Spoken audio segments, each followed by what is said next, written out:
Welcome back to selection point. विश्व इतिहास world history ये पार्ट 2 होगा। इसका पार्ट 1 पहले ही आपको मिल चुका है। यदि आपने पार्ट 1 नहीं देखा तो उसको भी आप जरूर देखिए, जिसका लिंक जो है वीडियो डिस्क्रिप्शन बॉक्स में दिया गया है। ये पार्ट 2 है साथियों, और सारे सवाल अपने आप में अति महत्वपूर्ण है।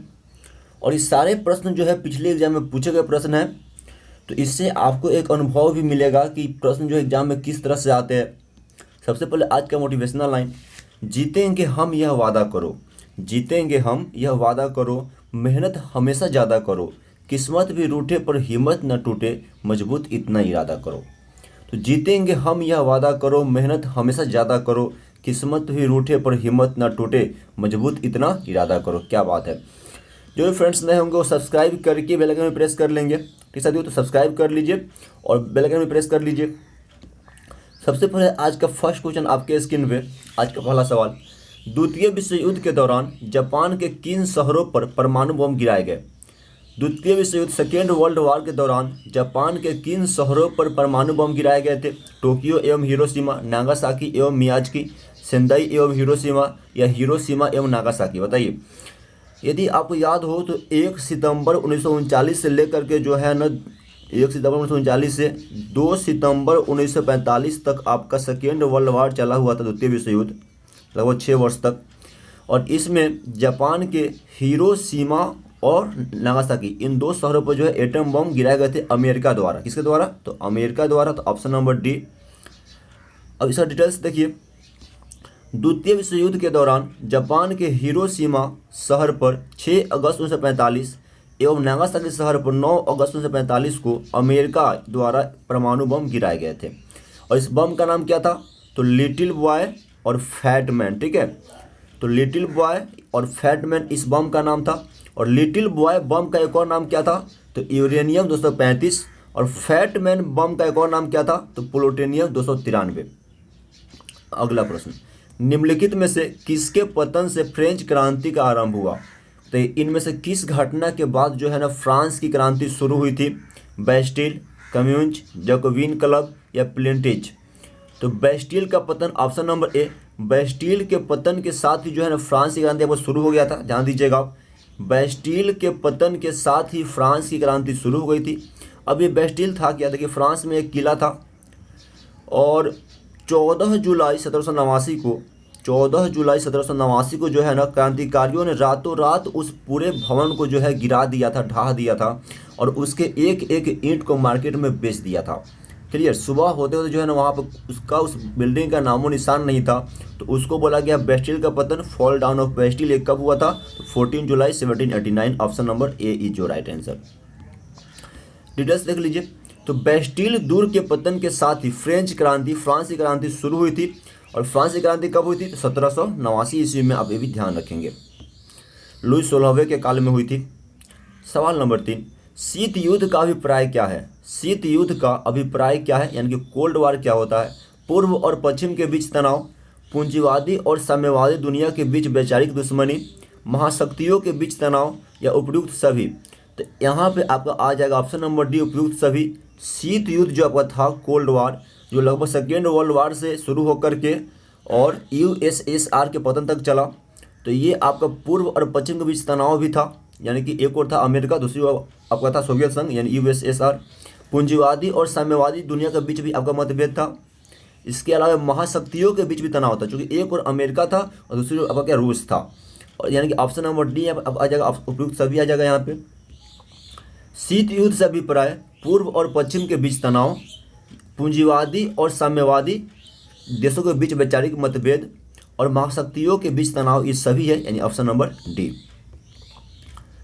देखिए, शीत युद्ध में जो है साथियों, मतलब इसमें कोई लड़ाई नहीं होता है, बस यानी कि दो या दो से अधिक देश के बीच जो है ना बस आपसी मनमुटाव होता है। उसके राष्ट्राध्यक्ष जो है बयानबाजी करते हैं, मतलब सेना जमीन पे आमने सामने नहीं लड़ती है। अगला सवाल, निम्न ऐतिहासिक घटनाओं को क्रमानुसार व्यवस्थित कीजिए।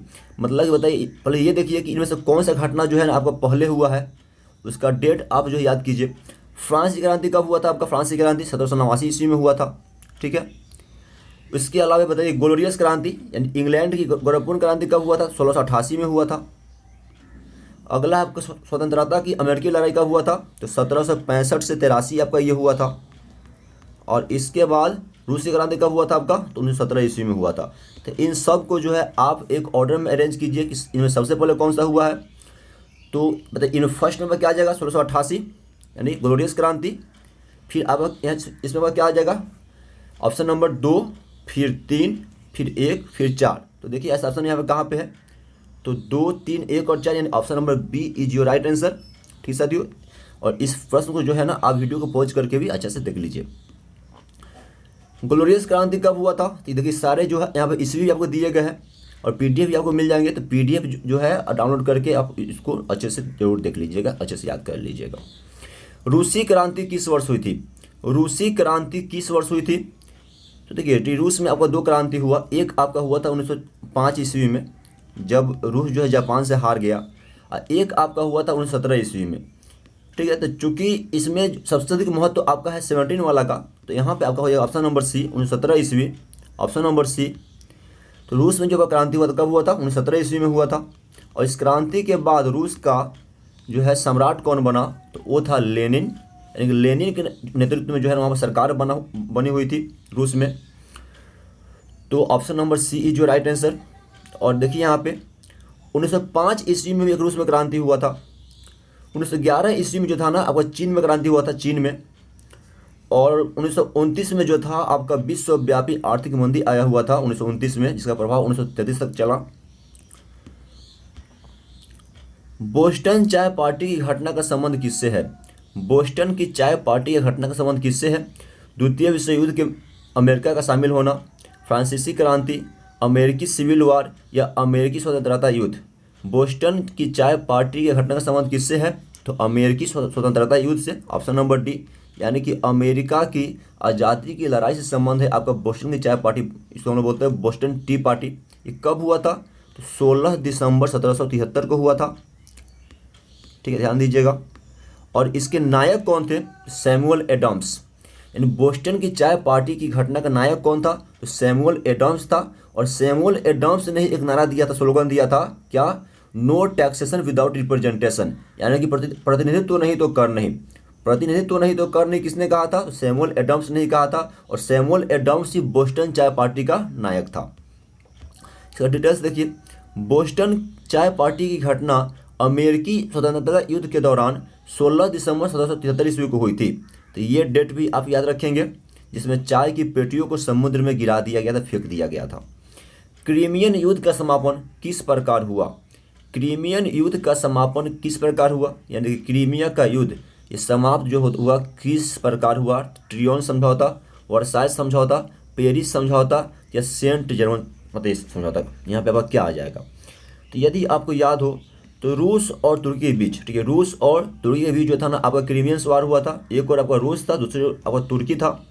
और इसका जो समापन हुआ ये हुआ आपका किसके समय, ये आपका हुआ पेरिस के ट्रीटी के दौरान, ऑप्शन नंबर सी। पेरिस समझौते के तहत जो है आपका क्रीमियन वार समाप्त हुआ, तो option number C is your right answer. अब देखिए यहाँ पे क्रीमियन युद्ध अक्टूबर 1853 से लेकर के फरवरी 1856 तक का समापन जो था पेरिस ट्रीटी के तहत हुआ था। तो पेरिस जो हुआ समझौता इसके तहत समाप्त हुआ था क्रीमियन वार, क्रीमिया का युद्ध। अब ये ध्यान रखेंगे। अगला प्रश्न, 1854 से 56 में क्रीमियन युद्ध किन के बीच लड़ा गया, मतलब क्रीमिया का लड़ाई जो था किन के बीच लड़ा गया था, रूस और तुर्की, अमेरिका और इंग्लैंड, रूस और जापान या इंग्लैंड और फ्रांस। तो रूस और तुर्की के बीच ना, ऑप्शन नंबर ए। क्रीमियन वार जो था ना, क्रीमिया का युद्ध, ये रूस और तुर्की के बीच में हुआ था, तो option number A is your right answer.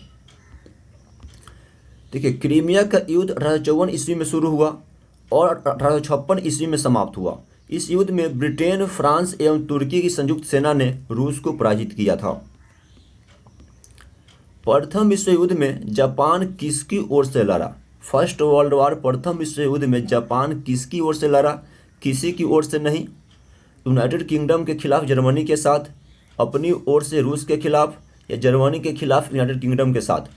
देखिए तो फर्स्ट वर्ल्ड वॉर में जो था ना जापान आपका था मित्र राष्ट्र की ओर से था ना, और ये साथ दिया था आपका इंग्लैंड, अमेरिका वगैरह का। तो बताइए तो इसका आपका राइट आंसर क्या आ जाएगा, ऑप्शन नंबर डी, जर्मनी के खिलाफ और इंग्लैंड के साथ। तो ऑप्शन नंबर डी, जर्मनी के खिलाफ यूनाइटेड किंगडम के साथ। और सेकेंड वर्ल्ड वॉर में जो था जापान आपका ध्रुवीय राष्ट्र की ओर से लड़े हुआ था। तो प्रथम विश्व युद्ध में जापान ध्रुवीय शक्ति यानी कि प्रथम विश्व युद्ध में जापान जो था ध्रुवीय शक्तियों के खिलाफ मित्र राष्ट्रों के साथ था, जबकि द्वितीय विश्व युद्ध में यह जर्मनी के साथ और मित्र राष्ट्र के खिलाफ था। अब ध्यान दीजिएगा कि फर्स्ट और सेकेंड वर्ल्ड वॉर दोनों जो था ना, आपके दो दो गुट थे, एक मित्र राष्ट्र एक ध्रुवीय राष्ट्र। ध्रुवीय राष्ट्र में कौन थे? तो जर्मनी, ऑस्ट्रिया हंगरी, ठीक, इटली भी था इसमें, हालांकि इटली जो था बाद में अपना पाला बदल लिए हुआ था। और मित्र राष्ट्र में कौन थे? तो यूनाइटेड किंगडम यानी कि ब्रिटेन, अमेरिका, फ्रांस, ठीक है, और इटली अपना पाला बदल करके मित्र राष्ट्र में शामिल हो गया था। मतलब इटली का जो था ये ट्रीटी हुआ था ध्रुवीय राष्ट्र के साथ, लेकिन ध्रुवीय राष्ट्र के साथ अपने समझौता को तोड़ते हुए था ना इटली बाद में धोखा देकर के युद्ध के दौरान जो था मित्र राष्ट्र में मिल गया। किस संधि से प्रथम विश्व युद्ध समाप्त हुआ? किस संधि के तहत प्रथम विश्व युद्ध समाप्त हुआ? फर्स्ट वर्ल्ड वॉर, ये को याद हो तो 1914 से लेकर के 1918 तक फर्स्ट वर्ल्ड वॉर चला हुआ था, ठीक है। तो ये किस संधि के तहत समाप्त हुआ था? ताशकंद, वर्साय, तिलसिट या बर्लिन? तो वर्साय की संधि के तहत ऑप्शन नंबर बी, वर्साय की संधि के तहत जो था ना ठीक फर्स्ट वर्ल्ड वॉर समाप्त हुआ था, तो ऑप्शन नंबर बी। और वर्साय की संधि को जो है एक अपमानजनक संधि भी हम लोग बोलते हैं ना, उसको क्या बोला गया? तो अपमानजनक संधि भी बोला गया, क्योंकि इसमें जर्मनी का काफ़ी मान दोहन किया गया था, ठीक है। और वर्साय की संधि को ही सेकेंड वर्ल्ड वॉर का एक महत्वपूर्ण कारण माना जाता है। यदि वर्साय की संधि नहीं होती तो सेकेंड वर्ल्ड वॉर भी शायद नहीं होता। देखिए, वर्साय की संधि से प्रथम विश्व युद्ध समाप्त हो गया। 11 नवंबर 1918 को जर्मनी ने आत्मसमर्पण कर दिया। 28 जून 1919 को जर्मनी व मित्र राष्ट्र यानी ब्रिटेन, फ्रांस, इटली और रूस ने फ्रांस में पेरिस के निकट स्थित वर्साय में एक संधि पर हस्ताक्षर किए, जिससे प्रथम विश्व युद्ध औपचारिक समापन हो गया, ठीक है। वह देश कौन सा है जिसने जनमत संग्रह के परिणाम के आधार पर संयुक्त राष्ट्र संघ में एक सदस्य के रूप में शामिल होने का निर्णय लिया है? बताइए वो कौन सा देश है जिसने जनमत संग्रह के परिणाम के आधार पर संयुक्त राष्ट्र संघ में एक सदस्य के रूप में शामिल होने का निर्णय लिया? बेल्जियम, स्विट्जरलैंड, ऑस्ट्रिया या फिनलैंड? जनमत संग्रह के आधार पर यूएनओ में कौन सा देश शामिल हुआ? तो ये आपका था Switzerland, option number B. Switzerland जो था ना जनमत संग्रह के आधार पर यानी कि प्लेबिसाइट के आधार पे यूएनओ का सदस्य बना। निम्नलिखित में से किसको संयुक्त राष्ट्र संघ सुरक्षा परिषद का अस्थायी सदस्य बनाया गया था? देखिए सवाल ये बहुत इंपॉर्टेंट है। निम्नलिखित में से किसको संयुक्त राष्ट्र संघ सुरक्षा परिषद का अस्थायी सदस्य बनाया गया था? किसको बनाया गया? ऑप्शन देख लीजिए। प्रत्येक महाद्वीप से एक प्रतिनिधि को, द्वितीय महायुद्ध में मित्र राष्ट्र सेनाओं की 5 शक्तियों को, प्रारंभिक गठन के अवसर पर संयुक्त राष्ट्र संघ की महासभा द्वारा निर्वाचित 5 सदस्यों को, या संयुक्त राष्ट्र संघ के धनदाता सदस्यों को। तो इसका आपका हो जाएगा ऑप्शन नंबर सी, प्रारंभिक गठन के अवसर पर संयुक्त राष्ट्र संघ की महासभा द्वारा निर्वाचित 5 सदस्यों को। यानी जब यूएनओ बना तो उस समय महासभा जिन 5 देश को नॉमिनेट किया वही आज क्या है? परमानेंट मेंबर है। और तो खुशी की बात यह है कि अपना देश भारत जो है ना, इंडिया भी संयुक्त राष्ट्र संघ के अस्थायी जो है मेंबर बन चुका है, ठीक है। अस्थायी मेंबर, ठीक है, बन चुका है और अस्थायी बनने का पूर्ण प्रयास हो रहा है। क्लियर? हो सके तो बहुत जल्द ठीक है इंडिया यूएनओ का परमानेंट मेंबर भी बन जाएगा। चलिए, प्रारंभिक गठन के अवसर पर संयुक्त राष्ट्र संघ की महासभा द्वारा निर्वाचित 5 सदस्यों को संयुक्त राष्ट्र संघ सुरक्षा परिषद का अस्थायी मेंबर बनाया गया था। और इन अस्थायी मेंबर को वीटो का पावर प्राप्त होता है। वीटो पावर प्राप्त होता है। वीटो का मतलब क्या होता है? मैं मना करता हूँ, मैं निषेध करता हूँ, ठीक है। यानी कि वीटो पावर जो देश यूज कर लेगा वो जो है मतलब क्या, वो मना करना चाह रहा है। अमेरिका, इंग्लैंड, फ्रांस, रूस और चीन, ये 5 जो है आपका यूएनओ का अस्थायी देश है। सैन फ्रांसिस्को सम्मेलन में उद्घाटन भाषण किसने दिया था? सैन फ्रांसिस्को सम्मेलन में उद्घाटन भाषण किसने दिया था? तो ट्रूमैन ने दिया था। ऑप्शन नंबर 1 किसने? ट्रूमैन ने, ठीक है। इसके अलावा ये भी ध्यान दीजिएगा, क्लीमेंट एटली कौन है? तो भारत की आज़ादी के समय ये इंग्लैंड के प्रधानमंत्री थे। देश जब आज़ाद हुआ इंडिया, उस समय इंग्लैंड के प्रधानमंत्री कौन थे? तो क्लीमेंट एटली थे। स्टालिन कौन था? तो ये रूस का शासक था। यानी कि लेनिन के बाद रूस का सत्ता कौन संभाला? तो ये स्टालिन ही था। क्लियर? ये बहुत ही ठीक है आपका खूंखार था। और चर्चिल कौन था? ये तो सेकेंड वर्ल्ड वॉर यानी कि द्वितीय विश्व युद्ध के दौरान जो था ना, ये इंग्लैंड के प्रधानमंत्री थे विंस्टन चर्चिल। ठीक है, सेकेंड वर्ल्ड वार के दौरान इंग्लैंड के प्रधानमंत्री थे। और विंस्टन चर्चिल और फ्रैंक मोरिस ने ही महात्मा गांधी को अर्धनग्न फकीर कहा था। संयुक्त राष्ट्र संघ के संविधान पर अंतिम स्वीकृति किस सम्मेलन में मिली थी? संयुक्त राष्ट्र संघ के संविधान पर अंतिम स्वीकृति किस सम्मेलन में मिली थी? याल्टा सम्मेलन, मॉस्को सम्मेलन, सैन फ्रांसिस्को सम्मेलन या तेहरान सम्मेलन? तो सैन फ्रांसिस्को सम्मेलन, ऑप्शन नंबर सी। संयुक्त राष्ट्र संघ के संविधान पर अंतिम स्वीकृति सैन फ्रांसिस्को सम्मेलन में मिली थी ना, सैन फ्रांसिस्को सम्मेलन, option number C is your right answer. आजकल संयुक्त राष्ट्र संघ के किस अंग की सदस्यता के विस्तार की मांग की जा रही है? आजकल संयुक्त राष्ट्र संघ के किस अंग की सदस्यता के विस्तार की मांग की जा रही है? न्यास परिषद, अंतर्राष्ट्रीय न्यायालय, सुरक्षा परिषद या महासभा? तो सुरक्षा परिषद का ऑप्शन नंबर सी। तो सुरक्षा परिषद का जो है ना मेंबरशिप के विस्तार का मांग हो रहा है और इसमें इंडिया भी जो है अपना दावेदारी कर रहा है कि हमें भी अस्थायी मेंबर बनाया जाए। ठीक है साथियों, तो ऑप्शन नंबर सी, सुरक्षा परिषद के विस्तार की मांग की जा रही है। इसमें 5 अस्थायी और 10 अस्थायी मेंबर होते हैं और जितने भी अस्थायी मेंबर है 10 तो उनका कार्यकाल होता है 2 वर्षों का। ठीक है, 2 वर्षों का कार्यकाल होता है। क्लियर। और आप भी ध्यान रखेंगे कि संयुक्त राष्ट्र संघ का जो है ना 6 अंग है। कितना अंग है? 6 अंग होते हैं, 6 प्रमुख अंग है। संयुक्त राष्ट्र को किसने वित्तीय सहायता प्राप्त है? संयुक्त राष्ट्र को किससे वित्तीय सहायता प्राप्त है? मतलब इसको फाइनेंशियल जो है मतलब हेल्प कौन करता है? अमेरिका, रूस, स्विट्जरलैंड या सदस्य राष्ट्र? तो देखिए, भले ही अमेरिका सबसे अधिक फाइनेंशियल हेल्प करता हो, लेकिन वर्तमान में अमेरिका ने भी अपना फंडिंग रोक दिया है क्योंकि कोरोना वायरस का, ठीक है, जब मतलब चीन पर इल्ज़ाम लगाने के कारण जो है, ठीक है, चीन को बचाने के कारण जो है अमेरिका ने फंडिंग रोक दिया है। हालांकि जितने भी मेंबर कंट्री है यानी सदस्य राष्ट्र जो है ना, यहाँ पे आपका हो जाएगा आंसर ऑप्शन नंबर डी। सदस्य राष्ट्र जो है ना यूएनओ का, संयुक्त राष्ट्र संघ का को जो है वित्तीय सहायता प्रदान करते हैं। तो ऑप्शन नंबर डी, जितने भी मेंबर कंट्री है सब अपनी ओर से इसको फंडिंग करते हैं यूएनओ को, न कि केवल अमेरिका। संयुक्त राष्ट्र संघ के प्रथम महासचिव कौन थे? संयुक्त राष्ट्र संघ के प्रथम महासचिव कौन थे? ट्रिगवेली, स्टालिन, रूजवेल्ट या यूथहांट? तो ये ट्रिगवेली थे, option number A. D Trygve Lie Norway के थे। तो डी ट्रिगवेली जो थे ना यूएनओ के प्रथम महासचिव थे। और वर्तमान में कौन है?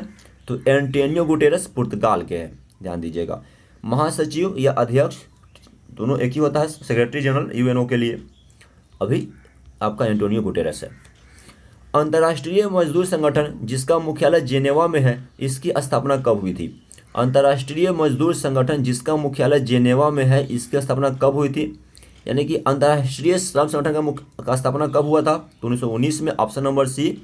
1919 में अंतर्राष्ट्रीय श्रम संगठन का स्थापना हुआ था और इसका मुख्यालय कहाँ पर है? तो जेनेवा में है, ध्यान दीजिएगा। पुनर्जागरण का आरंभ कहाँ से हुआ? पुनर्जागरण का आरंभ कहाँ से हुआ? फ्रांस, इटली, इंग्लैंड या जर्मनी?